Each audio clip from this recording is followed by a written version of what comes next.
O espetáculo Atrás dos Olhos das Meninas Sérias da companhia Pierrot Lunar completa 10 anos em repertório e vai virar longa-metragem. O escritor Marcos Mota conta tudo sobre sua série de livros Objetos de Poder. Design acessível. Essa é a proposta da marca Costuras do Imaginário. Confira ainda uma exposição que utiliza o fogo como ferramenta de transformação dos objetos e o trabalho do músico independente Matheus Pinheiro.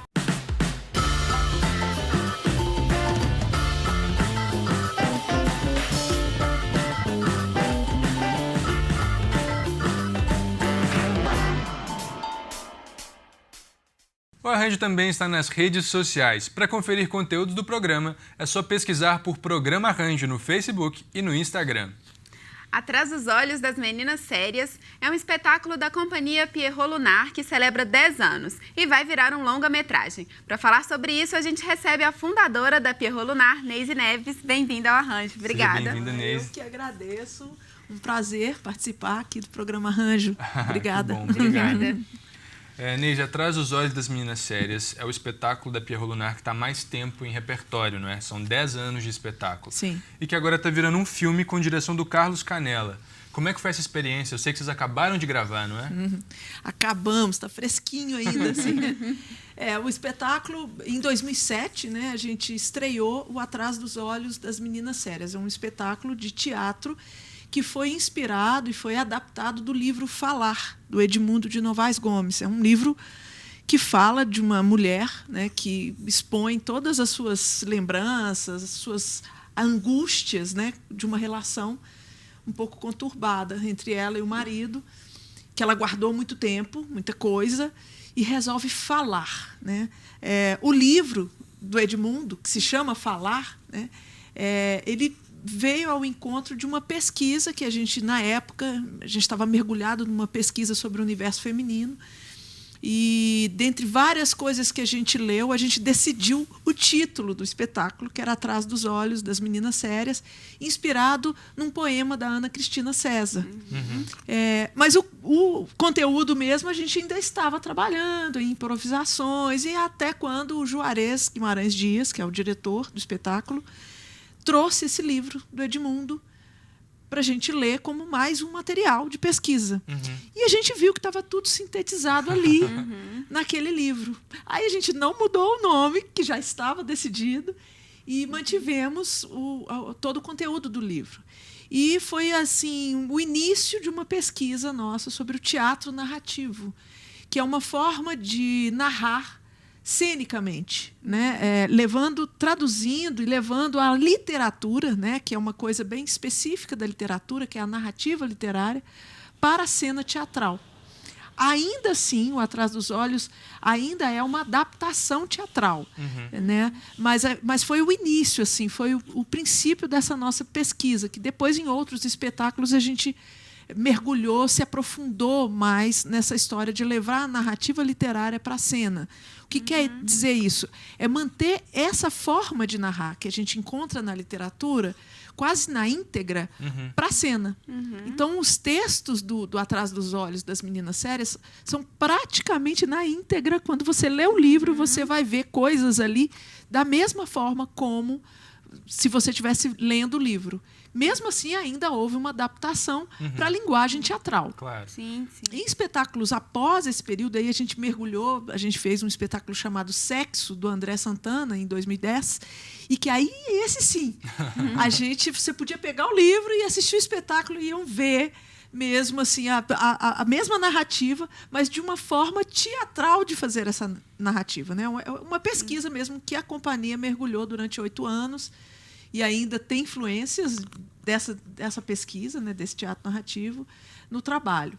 Mas o Atrás dos Olhos, lá em 2007, quando estreou, a gente ainda não sabia que ia mergulhar tanto nisso, mas quando estreou, quis valorizar essa coisa da literatura, assim, do autor, né, originalmente, o que ele quis dizer, a forma como ele quis dizer, levar para o teatro. Como funciona isso na prática? Os personagens falam descrições, não sei, como que isso funciona?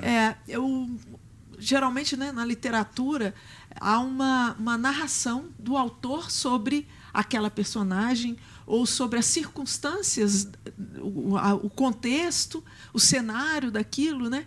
E como a Ana, que é a personagem do Atrás dos Olhos, ela narra sobre todos os acontecimentos da vida dela, que ela resolve falar tudo que ela não falou durante anos. Então, de alguma forma, essa narrativa ela vem com as imagens e com os flashbacks dessa vida que ela levou no passado. Então, a gente não sabia... É uma narrativa literária, mas também uma narrativa da personagem. Né? Então, ela vem contando tudo isso, passado, presente, futuro, misturando isso tudo, no caso específico da Ana, né? E com essa personagem central que vai se relacionando com outras personagens. São 2 atores no espetáculo, são 2 atores apenas que vão se revezando. Né? Tem o marido dela, que quem faz é o Léo Quintão, e a própria Ana também é feita pelo Léo Quintão, numa versão meio que não masculina, e a gente até quis brincar um pouco com isso, que o lado mais agressivo da Ana é feito por mim, que sou uma mulher, e o lado mais sensível da Ana é feito pelo Léo. Invertemos esses papéis aí para mostrar como que a gente é contraditório mesmo. A gente tem os 2 lados, né, na vida. E entender que essa narrativa também ela é masculina. Ela tem um lado masculino muito forte. Mas a gente está falando desse universo feminino. Né? Então, é uma mulher que, ao ser traída e um pouco vítima desse machismo que está culturalmente, né, muito preso, né, na nossa vida, e a gente nem percebe. Então, nós estamos vivendo um momento agora... Você imagina, a gente estava falando disso em 2007. Hoje, a forma como a gente está vendo isso é uma forma mais direta, a gente está brigando com isso mais diretamente, né? Quase que uma militância mesmo, para que isso... para quebrar essa cultura que não quebra nunca. Né? A gente está brigando muito com isso. E a forma como a gente estava falando disso lá em 2007... Poxa, isso bateu muito forte. Pessoas saíam no meio do espetáculo, porque ela falava de uma forma muito direta à personagem. A Ana não tinha escrúpulos. Ela falava palavrões, ela fala diretamente, não só palavrões, mas em coisas muito profundas e de forma agressiva, direta, e que algumas pessoas que estavam ali no espetáculo achavam que a gente estava querendo agredir. E não, a gente estava querendo estampar na cara o que a gente vê todos os dias, às vezes, nas nossas casas, né? E não quer acreditar que aconteça. Ao longo do tempo, são 10 anos de espetáculo, essa escuta do público foi mudando. Talvez as pessoas foram tomando consciência disso tudo que acontece diariamente nas casas das pessoas, nas relações, né, nos relacionamentos, que a gente se cala diante de muita coisa e vai juntando muita coisa, não fala, não dialoga. E aí, ao longo de, sei lá, depois de 5 anos de espetáculo, esse espetáculo foi sendo entendido por esse público e não mais as pessoas levantavam no meio e sim saíam querendo falar sobre aquilo. Então, a gente começou a ter muito debate após o espetáculo. Pessoas vinham em lágrimas conversar com a gente porque elas queriam trocar, né? Se identificavam muito. Então, aí foi uma outra etapa do espetáculo. Foi com a identificação com aquela personagem.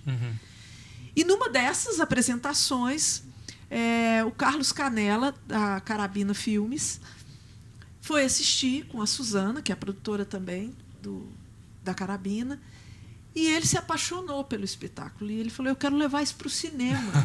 Eu quero ver isso na tela. E aí começaram as conversas. Né? A gente começou, 5 anos, ruminar isso. Vamos levar. Como é que vai ser isso? Como é que a gente vai fazer isso no cinema? Nossa, como que isso poderia ser traduzido para a linguagem cinematográfica? E aí foi um longo tempo, foram envios de projetos para leis de incentivos, projetos de fomento, que não foram aprovados justamente por isso, né? Meio que seguindo a mesma carreira do espetáculo. O espetáculo nunca teve um patrocínio. Não teve. E sempre teve muita dificuldade de entrar em festivais, em mostras, apesar de ter feito uma carreira bela, assim. Forçadamente. A gente, sabe, quase foi um parto difícil, de força. Como é que chama isso? Fórceps. porque a gente enfrentava mesmo. Não aprovou não, mas tem gente que se interessa. Então, a gente viajou, participamos de um festival fora do estado, ganhamos prêmio com isso, e sem patrocínio. Foi na cara e na coragem de botar o cenário no bagageiro do ônibus e vamos embora. Não tem passagem aérea, não, a gente vai de ônibus mesmo. E não tem hotel, não, a gente vai para um albergue. Enfim. E a gente foi construindo a carreira desse espetáculo, que completou 10 anos esse ano. Celebrado com outro filme. prêmio, celebrado com filme, com longa-metragem. Que também está sendo feito na raça. Seguir a tradição. Nós fomos aprovados num projeto de baixíssimo orçamento. Não se faz um longa com o orçamento que tivemos, apesar de ter sido enviado para vários outros editais. Mas fizemos, porque queríamos. Né? A Carabina queria muito realizar esse projeto. E em parceria, e outros atores também acreditando, porque aí já no cinema a coisa muda, são outros atores, até a mesma personagem tinha que ser feita por uma outra atriz mais jovem, porque a trajetória da Ana ela acontece lá aos 19 anos, né? Ela vai contando desde o momento em que ela conheceu o marido até o momento em que a coisa explode. Né? E essa parte da explosão eu faço, né? Então, assim, a Ana jovem, cheia de sonhos, apaixonada. Quem faz é a Maria Tereza Costa, a Teca, né? Uma atriz super talentosa e que fez essa parte inicial. Então, tem a turma, a gente brinca que é a turma teen do filme.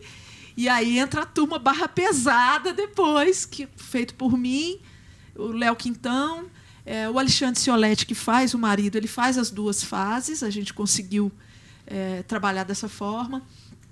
E o filme foi todo rodado aqui em Minas. Fizemos uma parte em Ipoema, um distrito de Itabira. E, enfim, o que no livro era praia virou cachoeira. E assim a gente fez um filme.